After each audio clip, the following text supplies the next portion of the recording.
लिए हम बताते हैं, हाथ पैर धो करके, आचमन करके, उत्तर की तरफ मुख करके और मौन हो करके अष्टाक्षर द्वादशाक्षर मंत्रों का के द्वारा अंगन्यास और करन्यास करे, फिर कवच का धारण करे। नमो नारायणाय इस मंत्र से पैरों से लेकर 8 अंगों के न्यास करे। फिर नमो भगवते वासुदेवाय इस मंत्र से अंगूठे के पर्वों से और अंगुली के पर्वों में करन्यास करे। विष्णुवे नमः इस मंत्र से हृदयाभिन्यास करे। फिर ईश्वर का ध्यान करके कवच का जप करे। वह इस प्रकार है, गरुड़ारूढ़ अष्टबाहु भगवान मेरी चारों तरफ से रक्षा करे। मत्स्य मूर्ति धारण करने वाले भगवान जल में मेरी रक्षा करे। वामन मेरी स्थल में रक्षा करे। त्रिविक्रम जो है वो आकाश में मेरी रक्षा करे। नरसिंह संकटादि स्थानों में मेरी रक्षा करे। वराह रास्ते में मेरी रक्षा करे। परशुराम भगवान पर्वत के शिखर पर मेरी रक्षा करे। रामचंद्र भगवान प्रवास में मेरी रक्षा करे। नारायण झारणादि प्रयोगों से मेरी रक्षा करे। नर जो है वो गर्व से मेरी रक्षा करे। दत्त योग भ्रंश से मेरी रक्षा करे। कपिल कर्म बंधन से रक्षा करे। सनत कुमार मदन से रक्षा करे। हर्षिंद शाह मार्ग में देवताओं के अपमान से और कूर्म रूपधारी भगवान नरक से मेरी रक्षा करे। धन्वंतरी कुबोधन से मेरी रक्षा करे। ऋषभ भगवान जो हैं वह सुख दुख भूख प्यास और सर्दी गर्मी से मेरी रक्षा करे। यज्ञ स्वरूप भगवान जनों की निंदा से मेरी रक्षा करे। बलभद्र भगवान काल से मेरी रक्षा करे। शेष भगवान सर्पों के गण से मेरी रक्षा करें। व्यास अज्ञान से मेरी रक्षा करें। बुद्ध पाखंड गण से मेरी रक्षा करें। कल्कि कलिकाल के मल से मेरी रक्षा करें। केशव गदा से मेरी रक्षा करे। गोविंद 1:30 प्रहर के समय में मेरी रक्षा करे। विष्णु भगवान मध्याह्न में मेरी रक्षा करे। मधु को नाश करने वाले मधुआ भगवान अपराह्न में मेरी रक्षा करे। माधव सायंकाल मेरी रक्षा करे। ऋषिकेश प्रदोष में मेरी रक्षा करे। पद्मनाभ अर्धरात्र में रक्षा करे। ईश्वर अंतिम रात्रि में मेरी रक्षा करे। जनार्दन प्रातः काल मेरी रक्षा करें। दामोदर दोनों संध्या में मेरी रक्षा करें। विश्वेश्वर प्रभात में मेरी रक्षा करें। हे चक्र भगवान के सुदर्शन, आप शत्रुओं की सेना को निरंतर जलाते रहते हैं। हे भगवान की गदा, आप यक्ष भूत पिशाच इन शत्रुओं को चूर्णित कर दो। और हे भगवान के शंख, तुम ब्रह्म राक्षस इत्यादि को भगा दो। हे भगवान के खड्ग, तुम अपनी तीखी धारा से मेरी शत्रुओं की सेना को छिन्न भिन्न कर दो। हे भगवान की ढाल, तुम मेरे शत्रुओं के नेत्रों को ढक दो। ग्रहों से, सबों व्याघ्रादिक से और जितने भय हैं उन सब से हमारी रक्षा करो। भगवान के नाम का संकीर्तन करने से शीघ्र ही सारे भयों का नाश हो जाता है। गरुड़ संपूर्ण दुखों से हमारी रक्षा करें। भगवान का नाम संपूर्ण आपत्तियों से हमारी रक्षा करें। भगवान के पार्षद पूरी बुद्धि, इंद्रिय, मन और प्राणों की रक्षा करें। भगवान का नाम स्मरण मात्र करे तो संपूर्ण उपद्रवों के नाश हो जाते हैं। भगवान की माया से आयुध देह धारण करके और अपने भगवान के भक्तों की रक्षा करते हैं। संपूर्ण स्वरूपों से भगवान सदा हमारी रक्षा करें। इसी प्रकार दिशाओं में विदिशाओं में सर्वत्र नृसिंह भगवान हमारी रक्षा करें। हे इंद्र, विश्वरूप कहते हैं इंद्र से, ये नारायण नाम का कवच हमने तुम्हारे लिए कहा, इसका तुम धारण करो तो शत्रुओं से को जीत लोगे। इसको धारण करने पर जिसको प्रेममयी नेत्र से देखते हैं वो शीघ्र ही मुक्ति को प्राप्त कर लेता है। इस विद्या का धारण करने वाला कहीं से भी भय को प्राप्त नहीं कर सकता। प्राचीन काल में एक कौशिक नाम का द्विज था, उसने इस विद्या का धारण करके मरुदेश में अपने शरीर का परित्याग कर दिया। एक दिन उसके ऊपर चित्ररथ नाम का गंधर्व विमान से जा रहा था। शीघ्र ही विमान सहित वह भूमि पर गिर पड़ा। फिर बाल खिलने के वचन से हड्डियां लेकर के सरस्वती में डाल करके स्नान करके बेचारा अपने धाम को गया। जो इसका श्रवण करता है, धारण करता है, वह सब प्रकार के भय से छूट जाता है। इंद्र ने विश्व रूप से इस विद्या को प्राप्त करके युद्ध में राक्षसों को जीत करके त्रैलोक की लक्ष्मी को भोगा। सुखदेव जी महाराज कहते हैं विश्व रूप के 3 सिर थे, एक सिर था और 3 ही मुख थे। एक मुख से तो वो यज्ञ में आहुति के रूप में दिए हुए सोम को पीता था। क्योंकि राक्षसों का गुरु था इसलिए दूसरे मुख से सुरा पीता था और तीसरे मुख से वह अन्न भोजन करता था। एक दिन यज्ञ में देवताओं को तो सीधे सीधे डायरेक्ट प्रत्यक्ष हवि का भाग देता और माता के स्नेह से अपने मामा नाना दैत्यों को गुप्त रूप से यज्ञों में से भाग देने लगा। इंद्र ने उसके कपट को जान लिया और जान करके उसके 3 सिर काट दिए। सोमपीठ जो उसका सिर था उससे कपिंडल नाम के पक्षी पैदा हुए। सुरापीठ जो उसका सिर था उससे कलविंग पैदा हुए और अन्नाद जो उसका अन्न खाने वाला सिर था उससे तीतर पैदा हुए। इंद्र उसको मार तो चुका लेकिन ब्रह्म हत्या आ गई। ब्रह्म हत्या को अंजलि से ग्रहण कर लिया। 1 वर्ष तक उसने अपनी शुद्धि के लिए प्रायश्चित किया। फिर ब्रह्म हत्या के 4 भाग करके 4 स्थानों में उसे छोड़ दिया। वे 4 स्थान है पृथ्वी, जल, वृक्ष और स्त्रियां। भूमि में जो ऊषरपना है ये ब्रह्म हत्या का अंश है। वृक्षों की कलम काट देने से वो कलम फिर पैदा हो जाती है। गुलाब है, आम है, कलमी आम तो इस तरह से पैदा होते ही है। ये ब्रह्म हत्या का प्रभाव है वृक्षों में। स्त्रियों में सगर्भा होते हुए भी संभोग क्षमत्व ये ब्रह्म हत्या का प्रभाव है।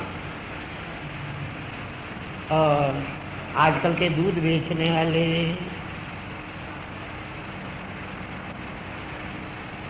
जो पानी में दूध मिला देते हैं या दूध में पानी मिला देते हैं उससे फेन रूप झाग इत्यादि प्राप्त होते हैं।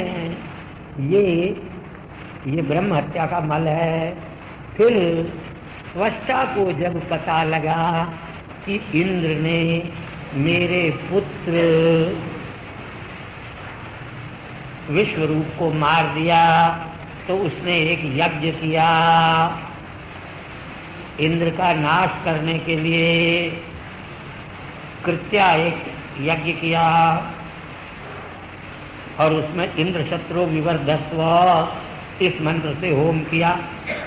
दक्षिणाग्नि से यमराज के समान घोर स्वरूप का एक पुरुष पैदा हुआ। प्रतिदिन बढ़ते हुए भयंकर दग्ध शरीर के समान उसका स्वरूप था। तपे हुए तांबे की तरह उसके बाल और दाढ़ी थी। शूल हाथ में लेकर के पृथ्वी को कंपित करता हुआ अपनी जिह्वा से तारों को चाटता हुआ 3 भुवनों को मानो ग्रस लेगा ऐसे मुख से जम्भाई लेने लगा तो 3 लोग त्रस्त हो गए। उसका नाम था वृत्रासुर। ऐसा उसका स्वरूप था। इंद्रादि देवताओं ने अपने अपने शस्त्र लिए हाथ में और उसको मारना शुरू किया। उस वृत्रासुर ने इंद्रादि संपूर्ण देवताओं के शस्त्रों को ग्रस लिया। देवता लोग खिन्न होकर के भगवान की शरण में गए और भगवान की प्रार्थना करे करके कहने लगे, महाराज आपसे तो काल भी डरता है, आपके लिए ही ब्रह्मादि देवता आपके चरणार बिंदों की पूजा करते हैं, आप कृपा करके हमारी रक्षा कीजिए। ईश्वर के सिवाय हम किसकी शरण में जाएं? जो आपको छोड़कर किसी दूसरे की शरण में जाता है वो घोर अज्ञानी है। जैसे कोई कुत्ते के पूंछ से समुद्र को तरना चाहे, ऐसे ही अज्ञानी भगवान को छोड़ करके दूसरे की शरण में जाकर के अपनी रक्षा की आशा करता है। आपने मत्स्य रूप धारण करके और हमारी पहले रक्षा की, अब भी रक्षा करो। प्रलय के जल में ब्रह्मा को आपने तार दिया, हमको भी तार दो। आपने अपनी माया से इस संसार को उत्पन्न किया है, शत्रुओं से हम भयभीत हो रहे हैं, नष्ट हो रहे हैं। प्रत्येक युग में आप हमारी रक्षा करते हैं, आप ही हमारे सबसे बड़े देवता हैं, हम आपकी शरण में जा रहे हैं, आप ही हमारी रक्षा करेंगे। सुखदेव जी महाराज कहते हैं, इस प्रकार की स्तुति सुन करके और शंख चक्र गदा पद्म धारण करके भगवान प्रादुर्भूत हो गए। देवताओं ने 16 पार्षदों से युक्त भगवान को देख करके दंडवत प्रणाम किया और धीरे धीरे उठ करके और भगवान की पुनः देवता लोग स्तुति करने लगे। जो स्वर्गादि फल देने में समर्थ है उस भगवान के लिए हम नमस्कार करते हैं।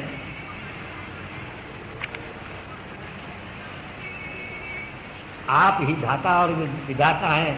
आपके निर्गुण स्वरूप को और सगुण स्वरूप को कोई भी जानने में समर्थ नहीं हो सकता। इसलिए हे केशव, आप कृपा करके हम आपको नमस्कार करते हैं, आप हमारी रक्षा कीजिए। हे भगवान, आप नारायण हैं, सर्वेश्वर हैं, लक्ष्मीनाथ हैं, हम आपको नमस्कार करते हैं। आपका खेल दुनिया में कोई जान नहीं सकता है। आप निर्गुण होते हुए भी अपनी माया से इस संसार को पैदा भी कर लेते हो, रक्षा भी कर लेते हो और इसका बंटाढार भी करते हो। आप देवदत्त की तरह पारतंत्रेण शुभाशुभ फल का स्वीकार कर लेते हो। आत्मा राम होते हुए भी रामादि कृष्णादि अवतारों में नाना प्रकार के कष्ट भी भोग लेते हो।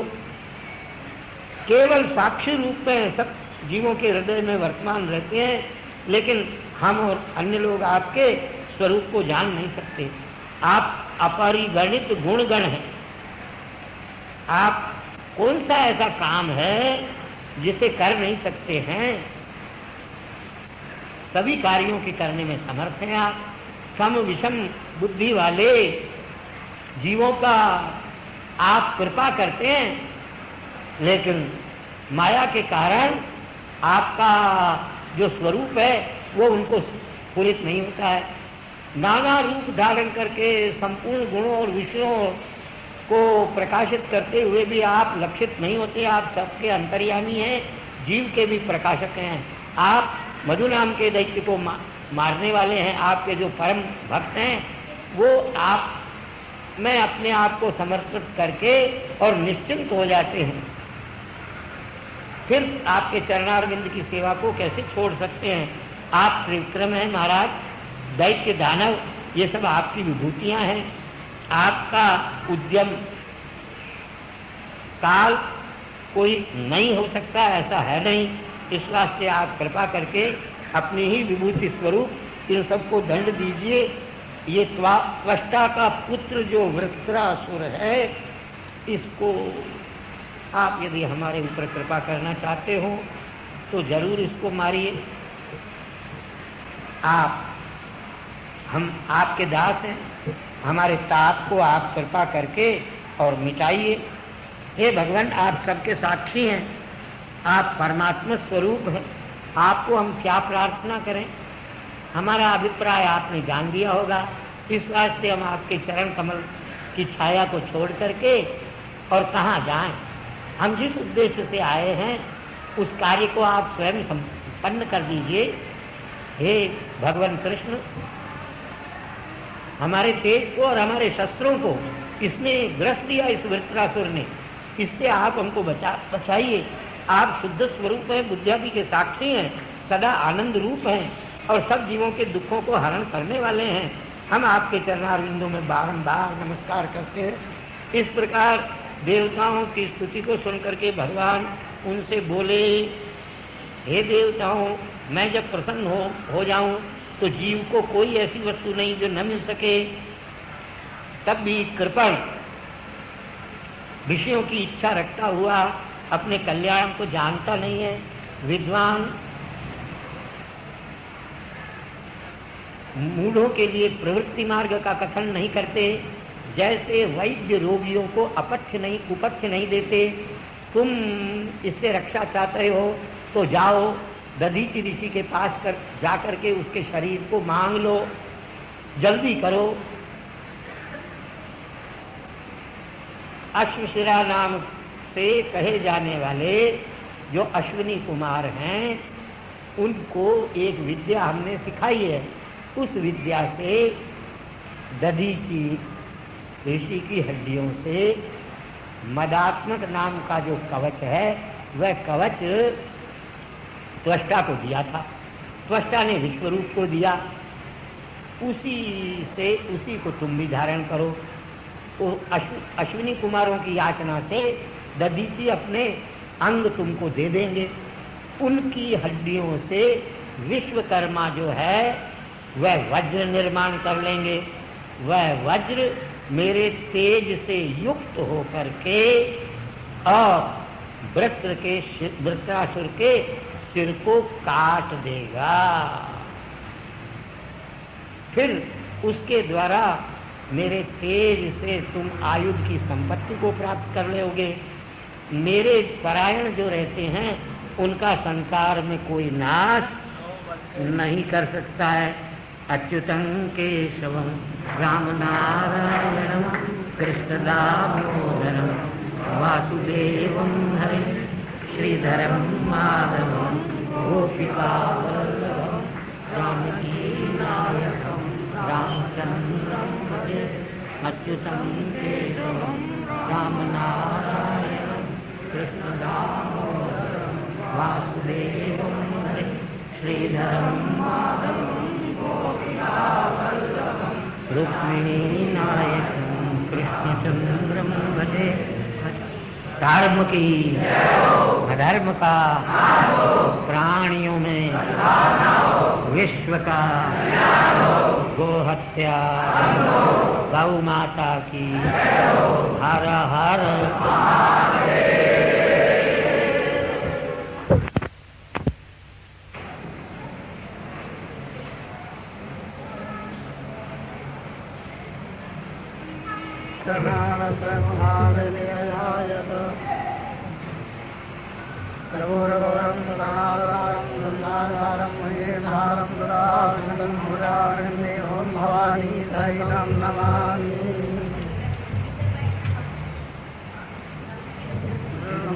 विष्णु गुरुदेव महेश्वरा ब्रह्मा तस्मै श्री गुरुवे नमः।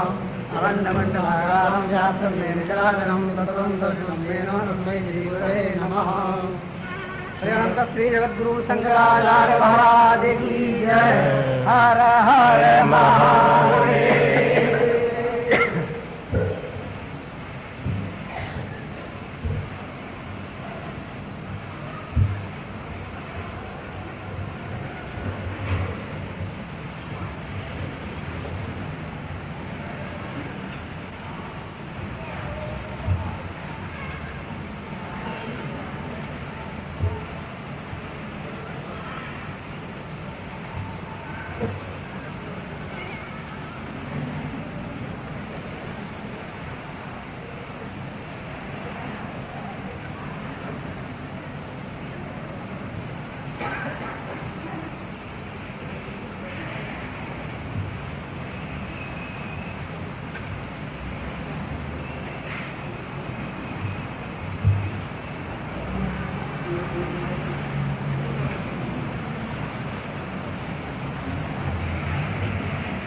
नारायणं पद्मभवं वसिष्ठं शक्तिं च तत्पुत्रपराशरं च व्यासं शुकं गौडपदं महान्तं गोविन्दयोगीन्द्रमथास्य शिष्यं श्रीशङ्कराचार्यमथास्य पद्म पादञ्च हस्तामलकञ्च शिष्यं कण्ठोटकं वार्तिककारमन्यानस्मद्गुरून् सन्ततमानतोऽस्मि। श्रुतिस्मृतिपुराणानामालयं करुणालयं नमामि भगवत्पादं शङ्करं लोकशङ्करम्। ईश्वरो गुरुरात्मेति मूर्तिभेदविभागिने व्योमवद्व्याप्तदेहाय दक्षिणामूर्तये नमः। निःश्वसितुमस्य वेदा वीक्षितुमेतस्य पञ्चभूतानि स्मितुमेतस्य चराचरमस्य च सुप्तं महाप्रलयः। षड्भिरङ्गैरुपेताय विविधैरव्ययैरपि शाश्वताय नमस्कुर्मो वेदाय च भवाय च। मार्कण्डतिलकस्वामी महागणपतीन् वयं विश्ववन्द्यान् नमस्यामः। सर्वसिद्धिविधायिनः आचार्यकृतिनिवेशनमप्यवधूतं वचोस्मदादीनां रथ्योदकमिव गङ्गा प्रवाहपातः पवित्रयत्। वक्तारमासाद्ययमेव नित्या सरस्वती स्वार्थसमन्विताभूत्। निरस्तदुस्तर्ककलङ्कपङ्का नमामि तं शङ्करमर्चिताङ्घ्रिं। वागीशाद्यासु मनसः सर्वार्थानामुपक्रमे यं नत्वा कृतकृत्यास्य तन्नमामि गजाननम्। हव्याशिनो यन्निखिलाश्रयस्य ज्वालावलीधावयो ममार। पतिरतेस्तत्पदस्मृतिभ्यां नमो नमः श्री गुरुपादुकाभ्यां। नताययो श्रीपतितां समीयुः कदाचिदप्याशु दरिद्रवर्याः। मूकाश्च वाचस्पतितां हिताभ्यां नमो नमः श्री गुरुपादुकाभ्यां। नमः श्री परमहंसास्वादित चरण कमल चिन्मकरंदाय भक्तजनमानस निवासाय श्रीरामचंद्राय। श्रीराम जय राम जय जय राम। श्रीराम जय राम जय जय राम। श्रीराम जय राम जय जय राम। श्रीराम जय राम जय जय राम। श्रीराम जय राम जय जय राम। श्रीराम जय राम जय जय राम। श्रीराम जय राम जय जय राम। धर्म की अधर्म का प्राणियों में विश्व का गो हत्या गौ माता की। धर्म सम्राट स्वामी श्री करपात्री जी महाराज की। हर हर नारायणं नमस्कृत्य नरं चैव नरोत्तमं देवीं सरस्वतीं व्यासं ततो जयमुदीरयेत्। श्रीगुरुभ्यो नमः परम गुरुभ्यो नमः परात्पर गुरुभ्यो नमः परमेष्ठि गुरुभ्यो नमः। श्री सरस्वत्यै नमः। वेदव्यास भगवते नमः। श्री गणेशाय नमः। श्री शुक उवाच इंद्रमेवं समादिश्य भगवान् विश्वभावनः पश्यतामनिमेषाणां तत्रैवान्तर्दधे हरिः। सुखदेव जी महाराज कहते हैं, इस प्रकार इंद्र से भगवान ने अपने पावन वचन कहने के बाद इंद्रादि देवता निर्निमेष नेत्रों से देखते ही रहे और भगवान अंतर्धान को प्राप्त हो गए। हंसते हुए कहने लगे देवताओं से, प्रार्थित दधीचि महाराज, दधीचि से प्रार्थना की थी वृत्रासुर को मारने के लिए। इंद्रादि देवताओं ने महाराज आप अपने अस्थियां दे दीजिए, हड्डियां दे दीजिए, इससे वज्र बनाएंगे, उस वज्र से इस महादुर्दांत दानव दैत्य का वध होगा और कोई उपाय नहीं है वृत्रासुर के मारने का। हंसते हुए इंद्र की बातें सुन करके, देवताओं की बातें सुन करके महर्षि दध्यंगाथर्वण ने कहा, देवताओं तुम लोग जानते हुए भी अनजान क्यों बन रहे हो? शरीरधारियों को मृत्यु के समय जो कष्ट होता है उससे क्या तुम अजाने हो? सभी संसारी जीवों को अपना शरीर बहुत प्यारा होता है, सब कुछ दिया जा सकता है, किंतु मांगने वाले याचक के लिए शरीर तो नहीं दिया जा सकता। शरीर कैसे दिया जा सकता है? देवता लोग कहने लगे इंद्र सहित महर्षि दधीचि से, महाराज आप तो सारे संसार के जीवों के ऊपर अनुकंपा करने वाले हैं। आप जैसे महापुरुषों के लिए ऐसी कौन सी वस्तु है जो त्यागा नहीं जा सकता?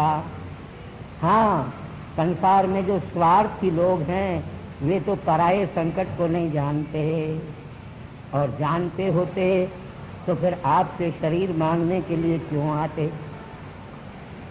महर्षि दधीचि कहने लगे, भैया तुमसे धर्म की बातें सुनने के लिए ही मैंने ये बात कही थी, कोई बात नहीं है।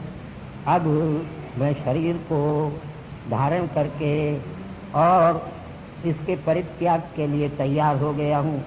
जो इस नश्वर शरीर से धर्म का आचरण नहीं करता और धर्माचरण करके यश का संपादन नहीं करता, वह मनुष्य शोक के योग्य है।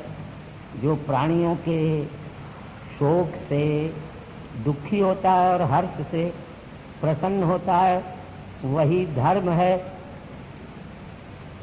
देवताओं आदि का शरीर प्राप्त करके भी यदि परोपकार उससे नहीं बना तो ऐसे शरीर के धारण करने से क्या लाभ हो सकता है? सुखदेव जी महाराज कहते हैं, हे राजन, महर्षि दधीचि ने इस प्रकार के परम पावन वचन कहने के बाद अपना मन भगवान में लगा दिया और शरीर को छोड़ दिया। इंद्र ने उनकी हड्डियां लेकर के विश्वकर्मा जो देवताओं के शिल्पी हैं उनसे वज्र बनवाया।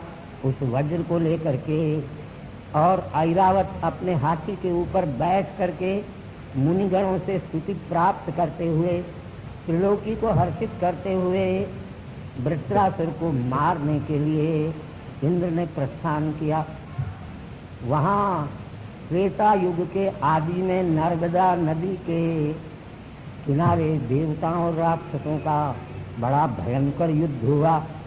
रुद्र, वसु, आदित्य, 49 मरुदगण इनके साथ वज्र हाथ में लिए हुए इंद्र को आगे करके और देवता लोग युद्ध करने के लिए चले आए। दैत्यों ने भी देवताओं का इस प्रकार का जो आक्रमण था उसको सहन नहीं किया।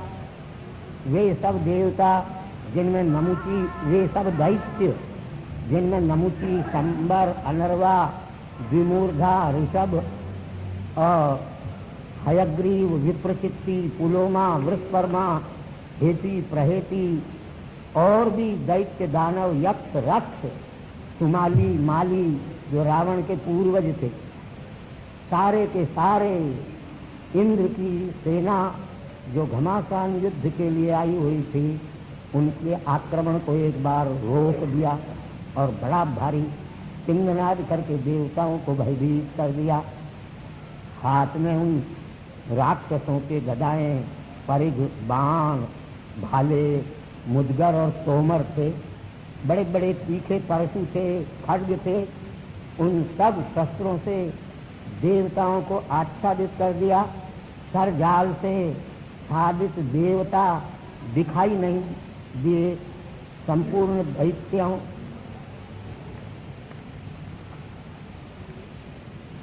के शस्त्रों को फिर तो देवताओं ने भी अपने बाणों से हजार हजार टुकड़े करके और गिरा दिया। जब देवताओं के सब शस्त्रास्त्र खत्म हो गए तो वे पर्वतों के श्रृंगों से और पाषाणों से और वृक्षों को उखाड़ उखाड़ कर देवताओं के ऊपर उनकी वर्षा करने लगे। देवता लोग अपने बाणों से उनको भी काट काट करके गिराने लगे। अब दैत्य लोग शस्त्रों की, वृक्षों की और पत्थरों की वर्षा से भी देवता लोगों का कुछ भी नहीं बिगड़ रहा है। ऐसा जब दैत्यों ने देखा तो बड़े भयभीत हुए। भगवान के चरणारविंदों के भक्त देवताओं के ऊपर किए गए सारे दैत्यों के प्रहार निष्फल हो गए।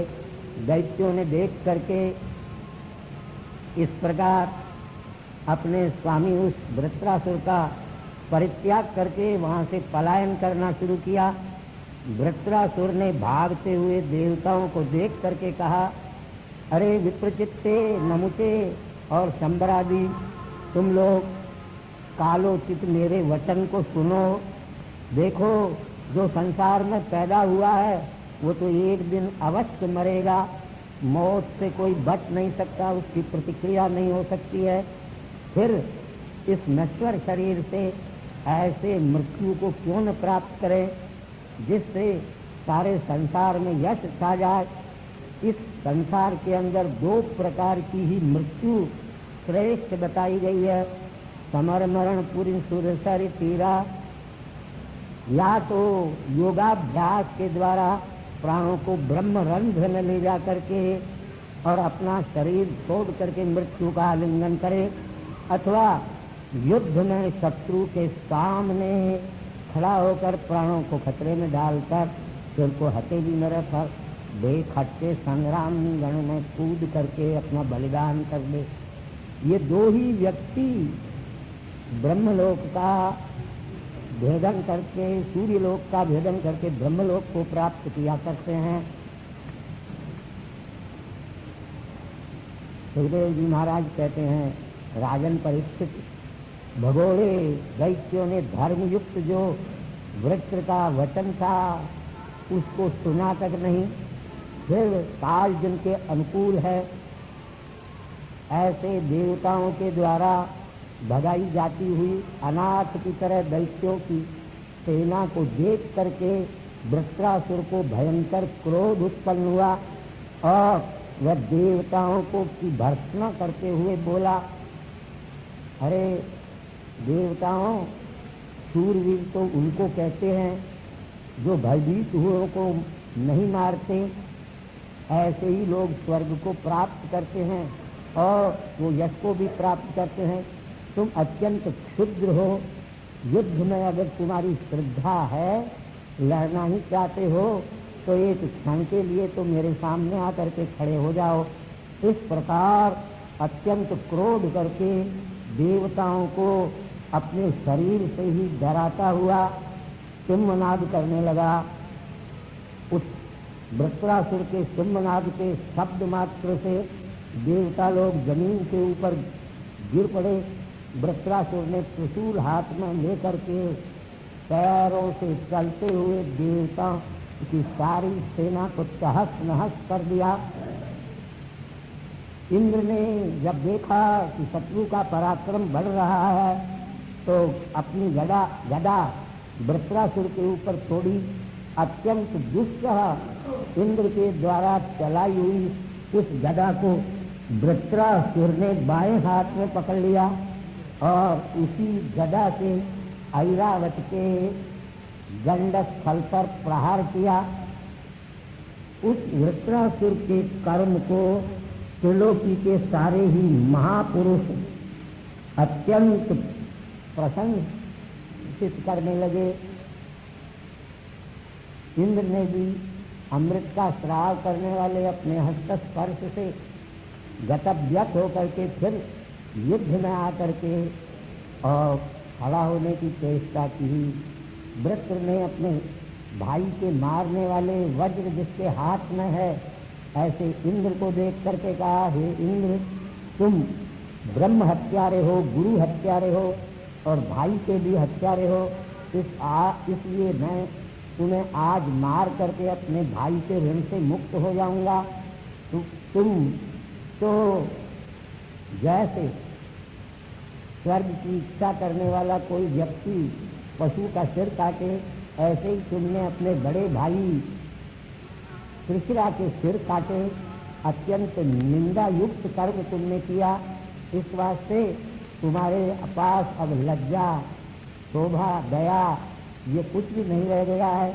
मैं अपने इस त्रिशूल से तुम्हारे हृदय का भेदन कर दूंगा और तुम्हारे इस शरीर को गीध लोग नोच नोच करके खाएंगे। और जो देवता दूसरे तुम्हारे साथी मेरे ऊपर प्रहार कर रहे हैं, उनके भी गले त्रिशूल से काट करके और भैरवादी को बलिदान दे दूंगा।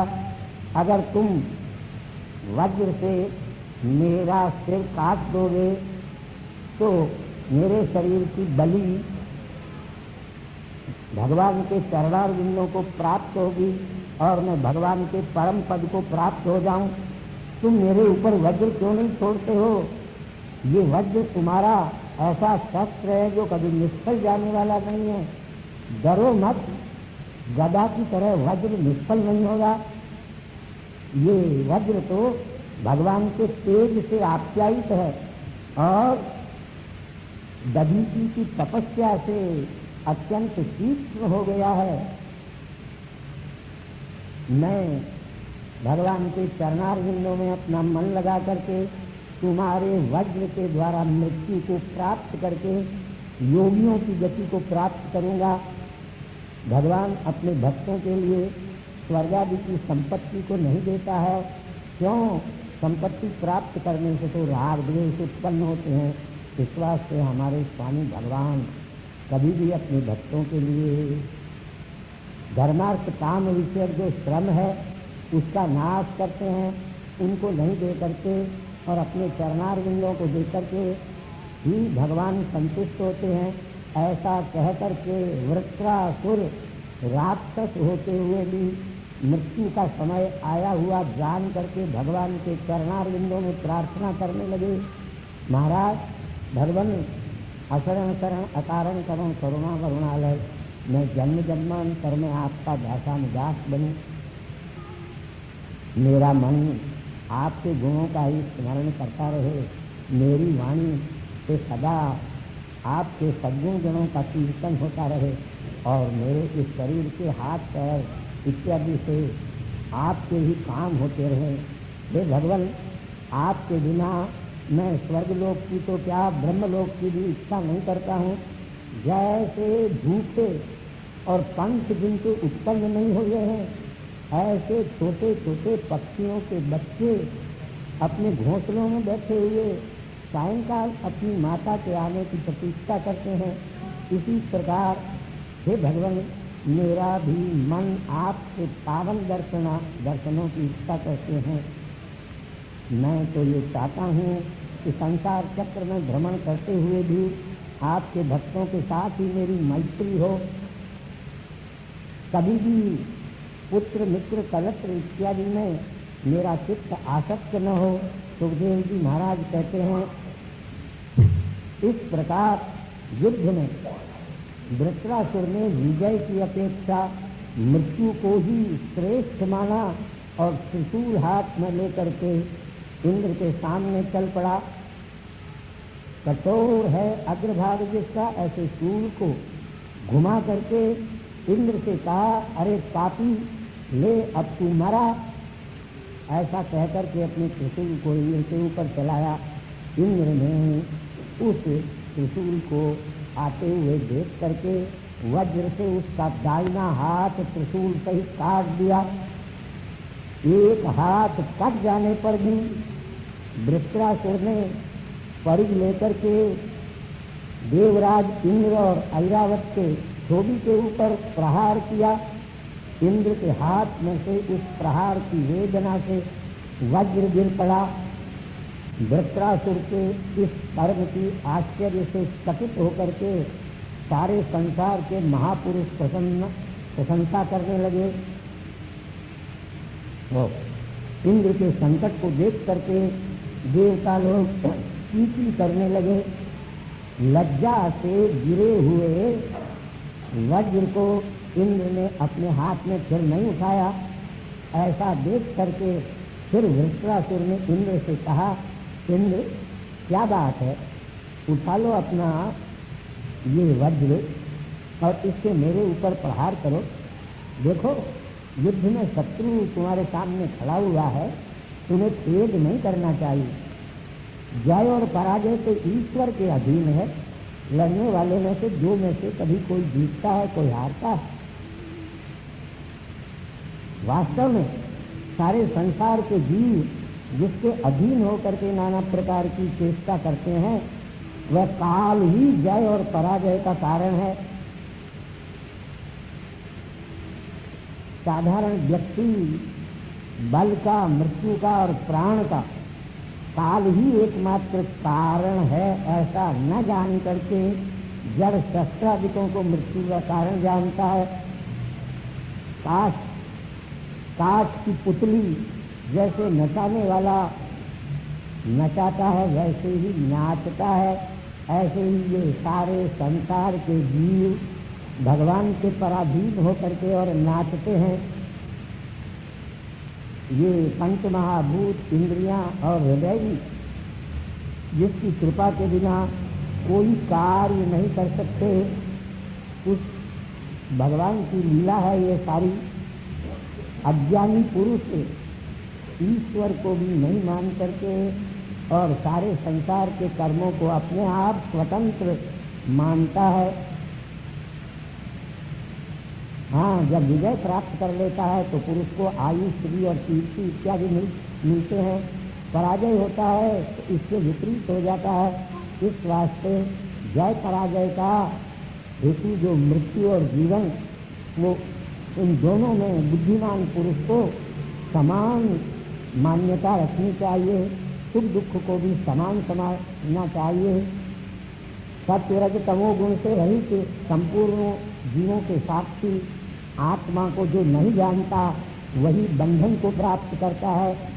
हे देवराज इंद्र, मैं युद्ध में तुम्हारे सामने तुम्हारा प्राण लेने के लिए खड़ा हूँ।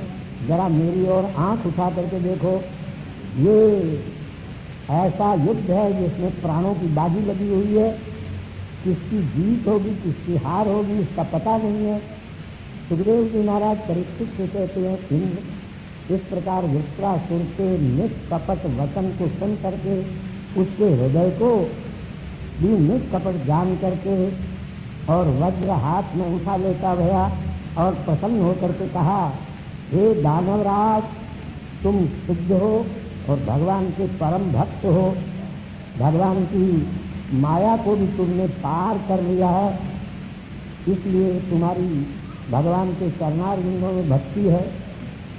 तुम यद्यपि दानव होने के कारण रजोगुण प्रकृतिक हो, तथापि तुम्हारी भगवान के चरणों में भक्ति है। इससे बढ़कर और क्या आश्चर्य हो सकता है।